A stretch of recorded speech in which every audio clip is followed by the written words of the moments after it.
The wagyu was perfect, a miniature monument to flavor. The patty seared to a dark, savory crust while the inside remained a melting, tender pink. The brioche bun, brushed with clarified butter and toasted, was a cloud of yielding richness. A sliver of aged cheddar, a dot of truffle aioli. It was, Jade decided, a burger that could make a person believe in a higher power. She closed her eyes for a moment, letting the complex notes of umami and fat coat her tongue, entirely lost in the sensation. This was why she'd fought for a spot on the catering team for this event. Not for the money or the networking, but for the ingredients. The kind of ingredients a 20-year-old culinary student from Chicago could usually only dream of. Her red dress, a swath of elegant silk that hugged her generous curves, felt like armor in this room of sharp angles and sharper suits. Here, in a skyscraper penthouse overlooking the glittering sprawl of Shinjuku, power was the main course. It clung to the air like the expensive, smoky cologne worn by the men who moved through the space with the predatory grace of sharks. Jade, however, was focused on the canapés. She was a professional. She was here to work, and part of that work was quality control. This tiny, perfect burger was her whole world. That is, when she made the mistake of not looking up. Across the room, a man watched her. He was a study in stillness, a fixed point around which the entire party seemed to revolve. His suit was a custom-tailored Tom Ford, the color of a midnight storm, fitting his lean frame with surgical precision. He held a glass of whiskey, the amber liquid untouched. His name was Rio, and the room belonged to him. Every bow, every lowered gaze, every carefully modulated laugh was an offering laid at his feet. His lieutenant, a man with a brutalist face, leaned in to whisper something. The council members are pleased. The offering from the Kudo Kai was generous. Rio didn't respond.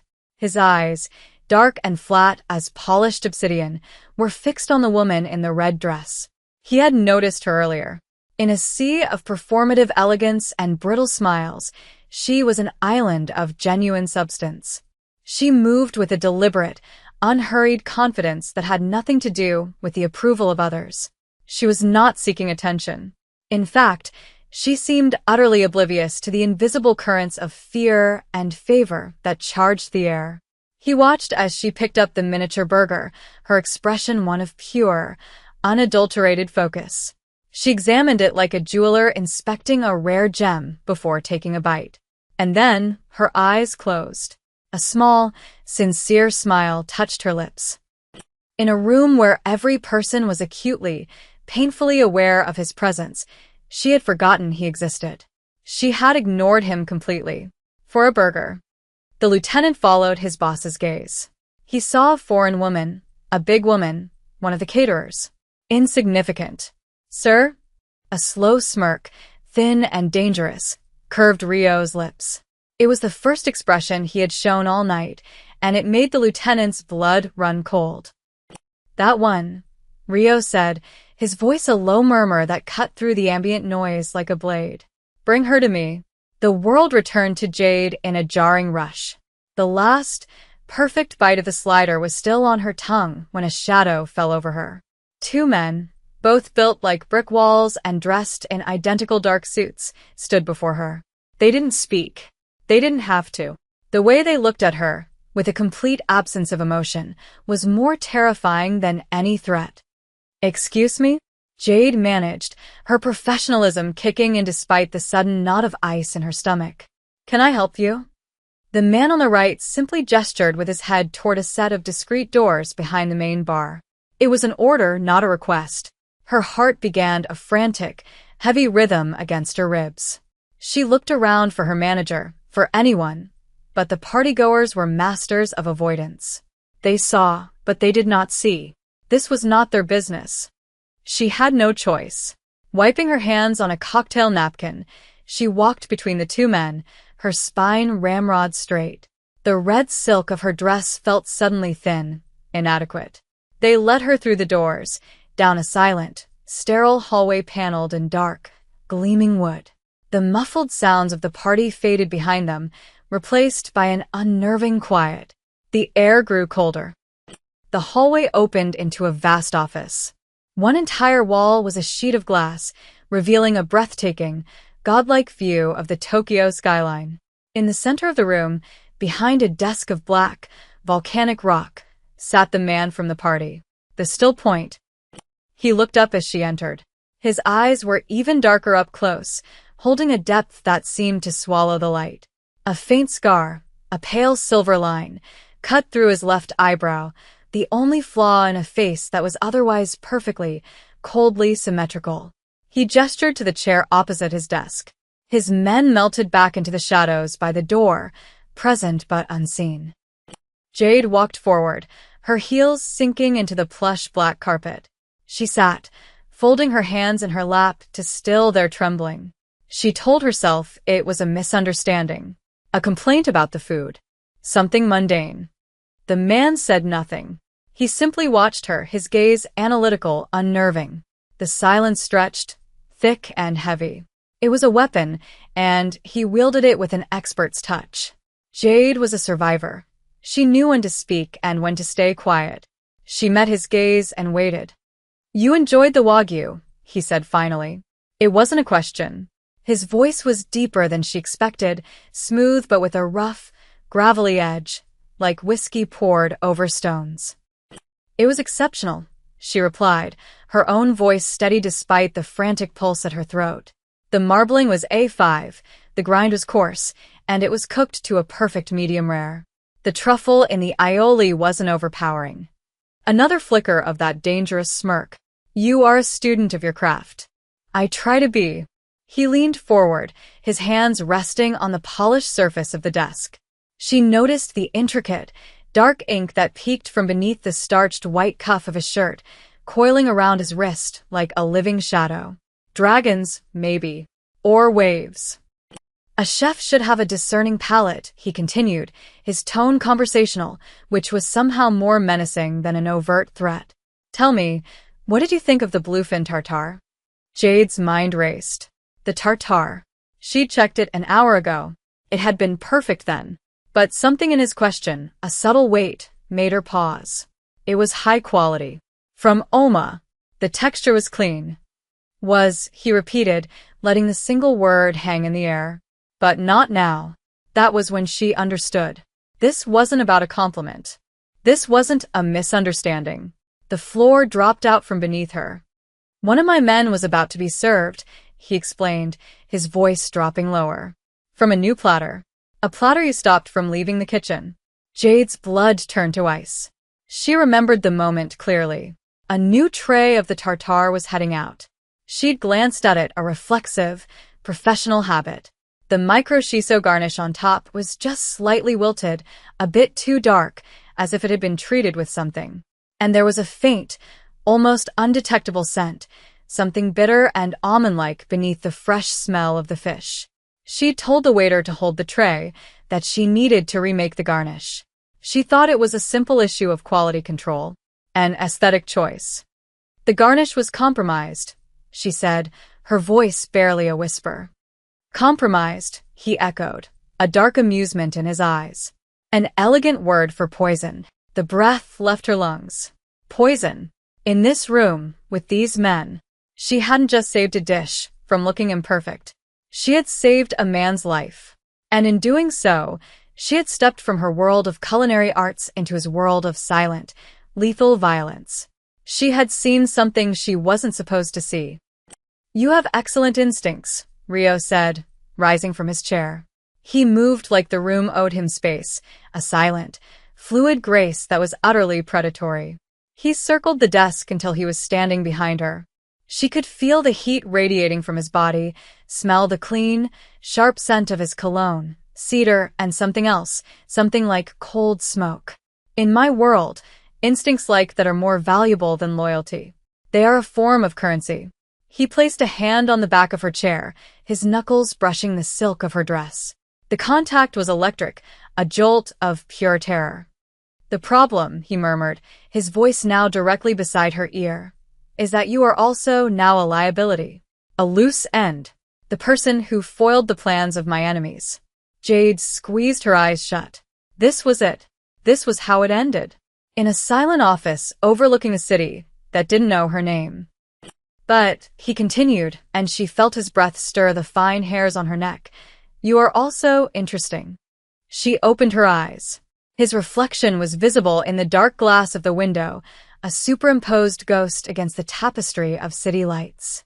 He was watching her reflection, his expression unreadable. For now, you will stay with me, he declared. It was not a request. It was the closing of a cage door. You are my problem to solve. And I always solve my problems. That was the moment everything changed. She was no longer Jade, the culinary student from Chicago. She was a piece on a board she never asked to play on, owned by the most dangerous man in Tokyo. The view of the city suddenly looked like the view from the end of the world. The penthouse was a prison of silent luxury. Jade was given a suite of rooms that were larger than her entire apartment back home, with a view of the Imperial Palace gardens and a bathroom carved from a single block of gray marble. A silent, grim-faced woman brought her clothes, simple, elegant pieces in dark colors that fit her perfectly, as if her measurements had been taken by sight alone. She was not locked in, but she knew, with absolute certainty, that every exit was an illusion. The two men who had first escorted her were always there, standing like statues down the hall, their presence a constant, suffocating weight. Rio was a phantom. For days, she did not see him, but she felt him everywhere. His scent lingered in the filtered air. His books, leather-bound volumes of Japanese philosophy and military history, were arranged with geometric precision on the shelves. The entire apartment was an extension of his personality, controlled, precise, and lethally quiet. Her only respite was the kitchen. It was a chef's fantasy, a gleaming expanse of stainless steel and state-of-the-art appliances. After 2 days of near catatonic fear, her instincts took over. She had to do something or she would go mad. She started to cook. She found the pantry stocked with the finest ingredients she had ever seen. She cooked for herself, for the silent housekeeper, for the guards she never spoke to. She cooked because it was the only part of her life she could still control. On the 4th day, he appeared. She was reducing a balsamic glaze, the sweet, tangy scent filling the kitchen, when she felt the temperature in the room drop. She turned, and he was there, leaning against the doorframe, watching her. He was dressed in a simple black shirt and trousers, the sleeves rolled up to his forearms, revealing the dense, intricate tapestry of his tattoos. They were waves, she saw now, the great wave, with a dragon coiled within it, its scales rendered in breathtaking detail. The men say you are trying to poison them, he said, his voice flat. Jade's hand tightened on the whisk. If I wanted to poison them, they'd be dead. A corner of his mouth twitched. I believe you, he walked into the kitchen, moving with that same unnerving silence. He stopped at the counter and picked up a small spoon, dipping it into a bowl of her miso soup. He tasted it, his eyes closing for a fraction of a second, much as hers had at the party. This is correct, he said, as if surprised. The dashi is clean, not from powder. Of course not, she said, the professional in her offended by the very idea. He looked at her then, a long, searching look. From now on, you will cook for me. And so a routine was born. She became his personal chef, a strange and intimate position. She learned his tastes. He preferred simple, traditional dishes, perfectly executed.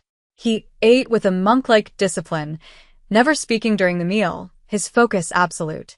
It was through food that she began to see the cracks in his armor. He ate natto for breakfast every morning, a fermented, challenging dish that spoke of a deep connection to tradition. He drank his tea scaldingly hot, a sign of impatience, of a mind that was always moving, always calculating.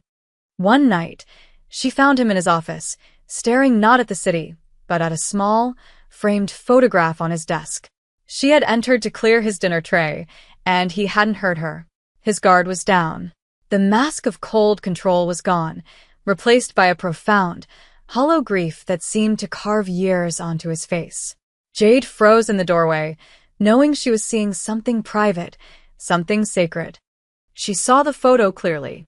It was of a woman with a gentle smile and kind eyes, her hair long and dark. There was a softness to her that was the complete opposite of Rio's hard edges. He didn't touch the photo, but his gaze was a caress, full of a pain so raw it made Jade's chest ache. He must have sensed her. He looked up, and his eyes met hers. For a moment, she saw not the calculating crime boss, but a man drowning in loss. The mask snapped back into place instantly, his expression becoming cold, remote. She expected him to lash out, to punish her for the intrusion. Instead, he simply said, her name was Akari. The single admission was more shocking than any threat. He had shared his wound. She was my wife, he continued, his voice low and toneless. She was killed 5 years ago. Poison. The same kind they intended for my man at the party. It was meant for me, but she drank from my cup. Shame. That was the emotion radiating from him now. Not just grief, but a deep, corroding shame. The honor code that defined his life, the power he commanded, had been useless. He had failed to protect the one person who mattered. Jade finally understood. Her ability to spot the poison wasn't just a useful skill to him. It was a painful echo of his greatest failure. He wasn't just keeping her because she was a liability. He was keeping her because she was the living embodiment of a second chance he never got. The danger, however, was not an echo. It was real and escalating. The Kudokai, the rival clan, were not foolish. They knew their plan had been foiled by an outsider. They started hunting for a foreign woman, a caterer. Rio's network brought him whispers of their search. Jade was no longer just a witness. She was the target. We have to move, he announced one evening, appearing in the kitchen as she plated his dinner. There was a new urgency in his posture. They are getting closer. Pack nothing. The transition was a blur of controlled chaos. They left the penthouse through a service elevator, descending into the belly of the building. A black, armored sedan was waiting in the concrete labyrinth of the underground garage. Jade was bundled into the back, Rio sliding in beside her.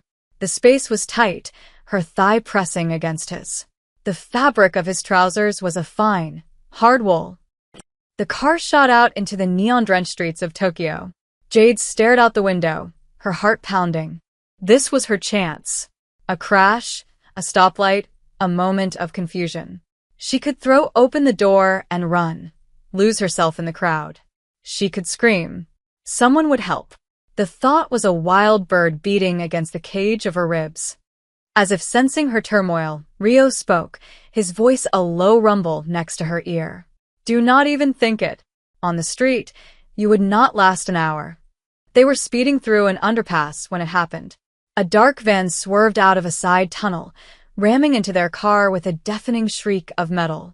The world became a violent, spinning chaos. Jade was thrown against the door, her head striking the window. Another impact, from the rear, sent the car into a full spin. Before she could even scream, Rio moved. In a single, fluid motion, he unbuckled his seatbelt and threw himself across her, his body a solid, unyielding shield. His arm clamped around her head, tucking her face into the hard muscle of his shoulder. The car slammed to a final, brutal stop against a concrete pylon. The air filled with the smell of burnt rubber and gasoline. Outside, there were shouts, the sound of running feet.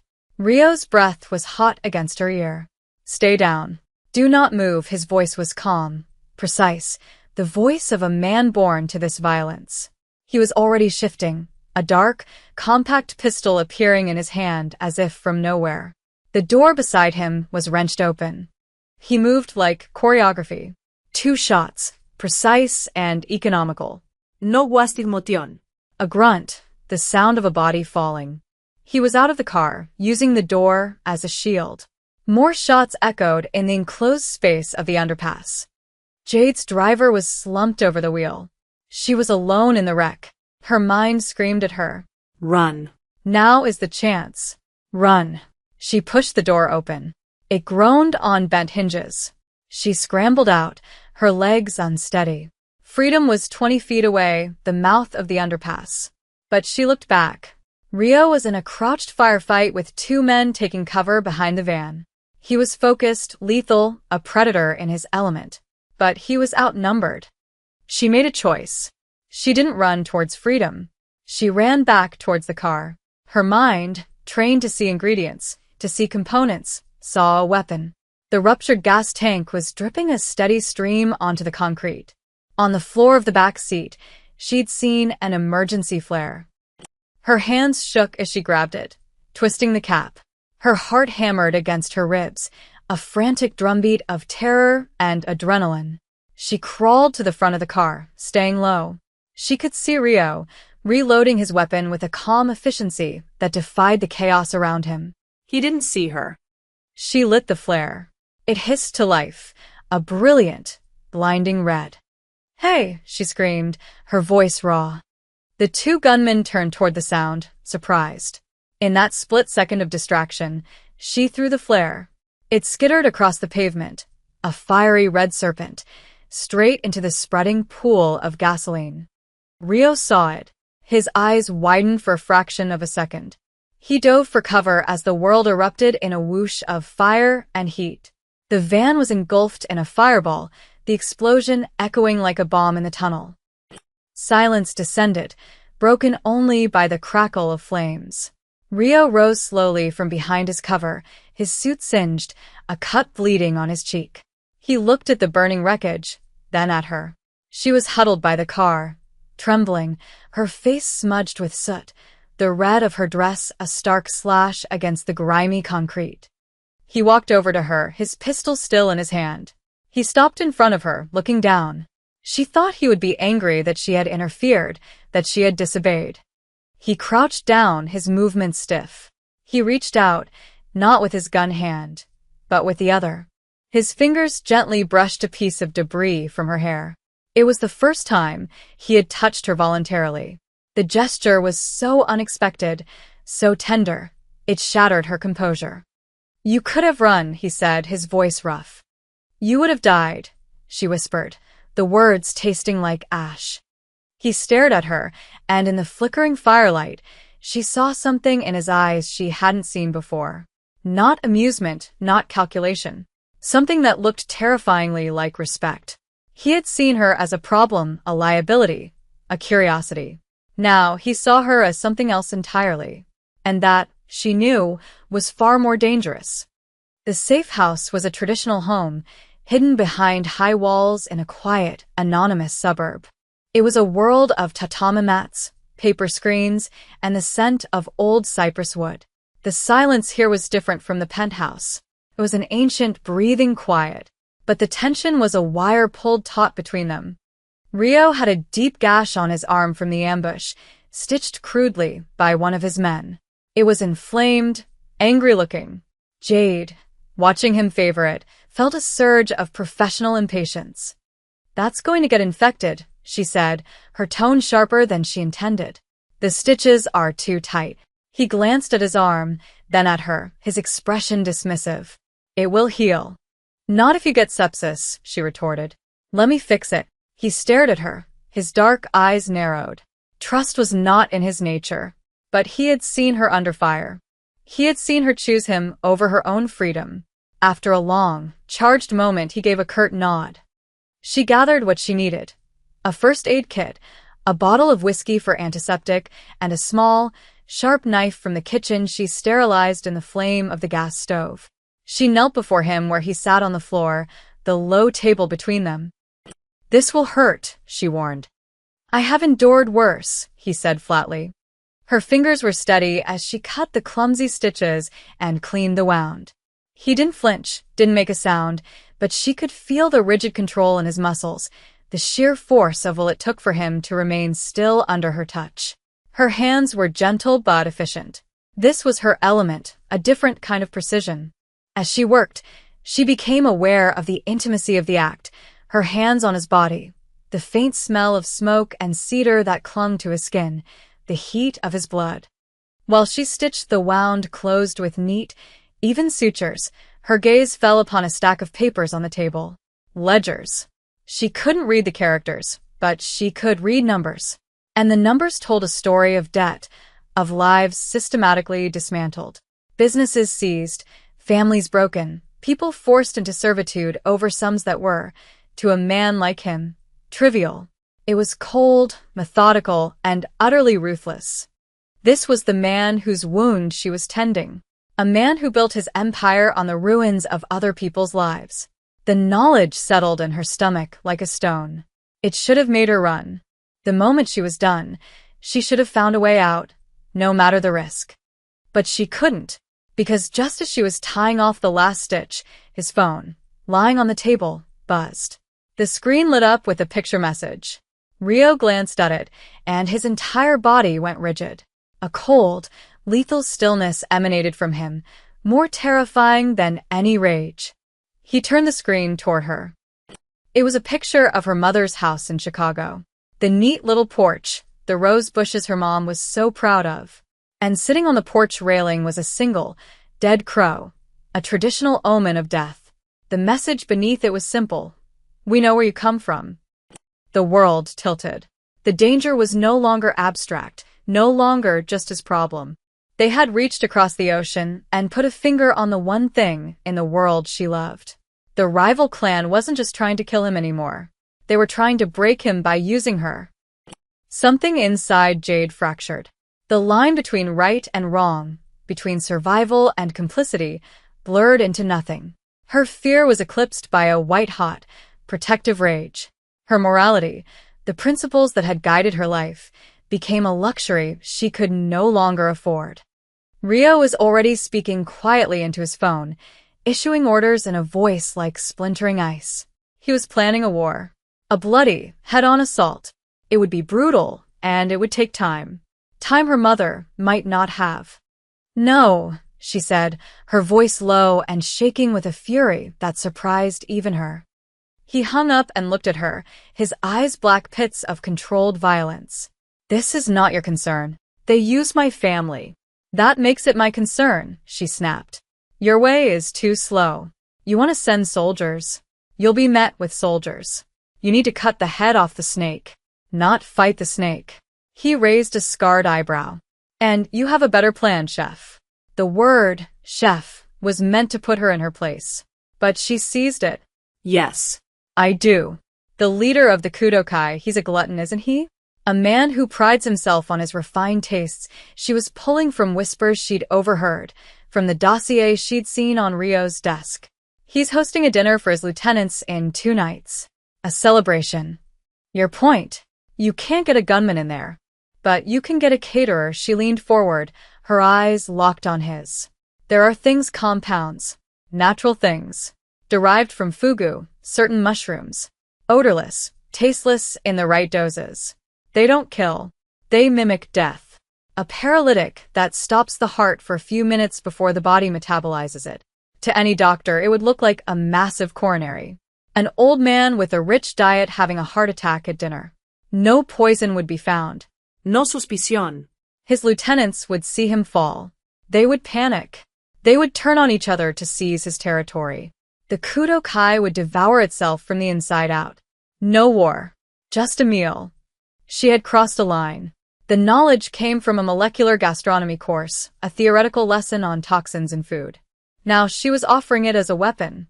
Offering to use her art, her passion, for something monstrous. The silence in the room was absolute.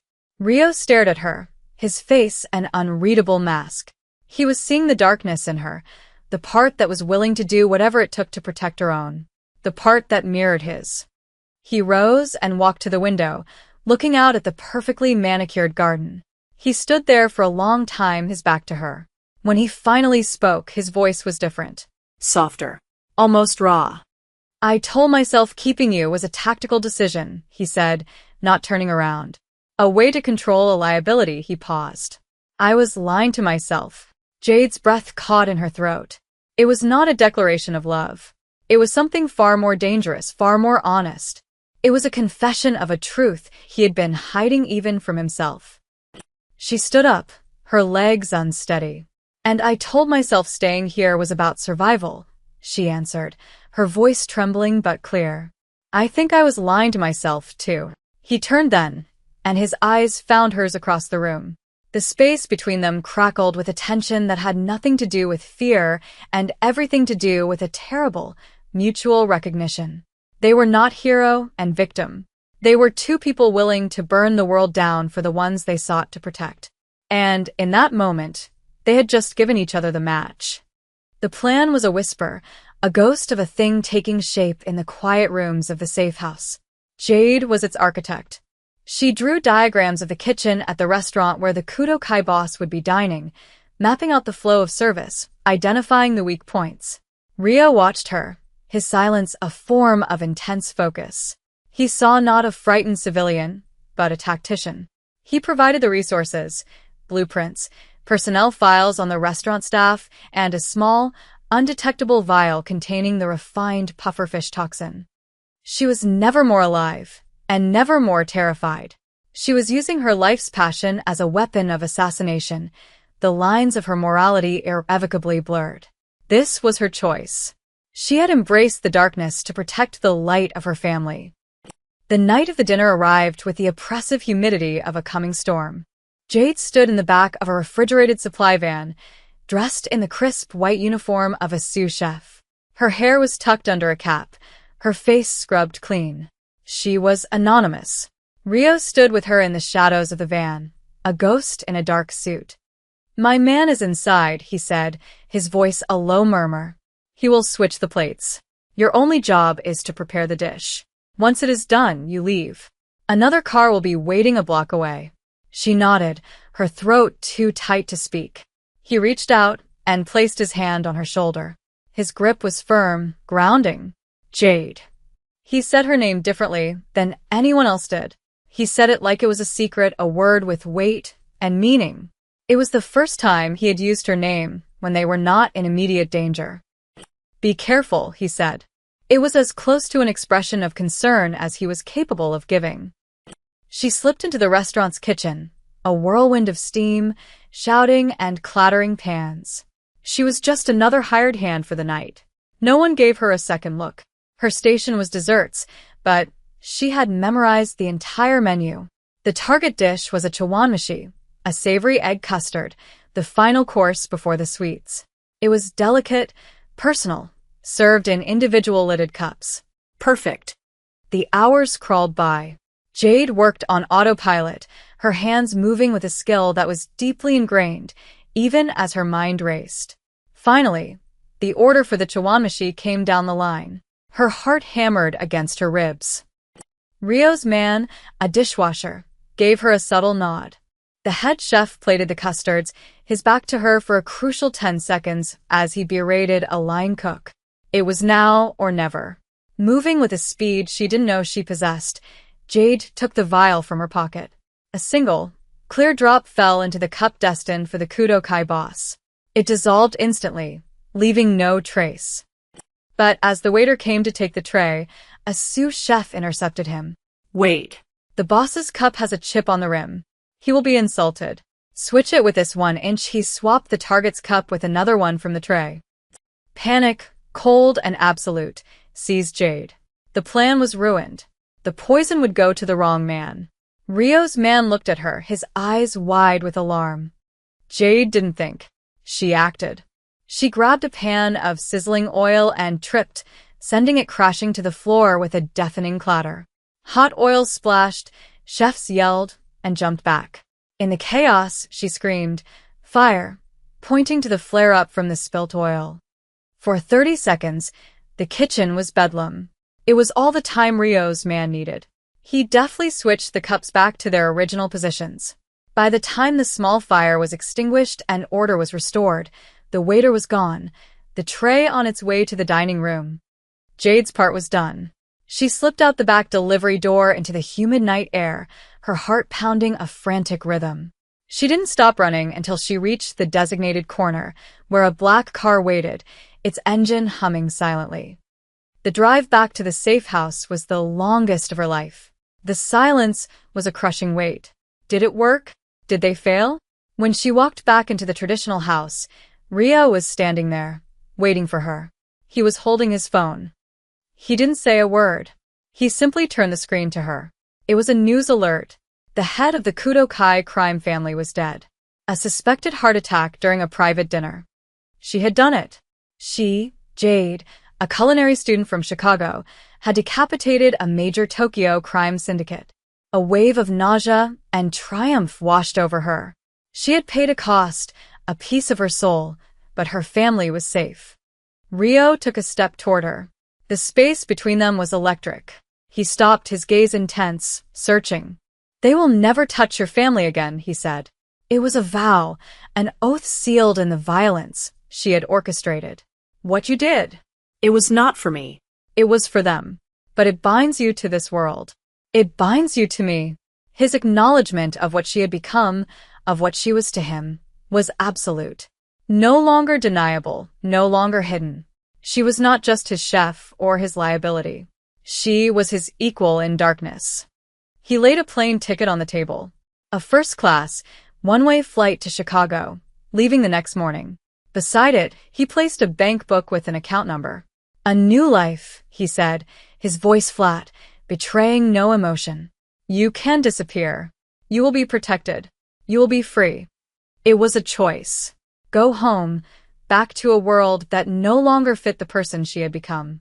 Or stay here, in this beautiful, dangerous world with this beautiful, dangerous man. She looked from the ticket to his face. She saw the loneliness in his eyes, the wound he carried for the woman he couldn't protect. She saw the man who had shielded her with his own body. She saw the man who had, against all his instincts, come to trust her. The final paragraph of her old life had been written. She was standing at the beginning of a new, terrifying chapter.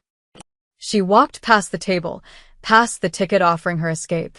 She stopped in front of him, so close she could feel the heat from his body. She looked up into his dark, fathomless eyes. She didn't touch him.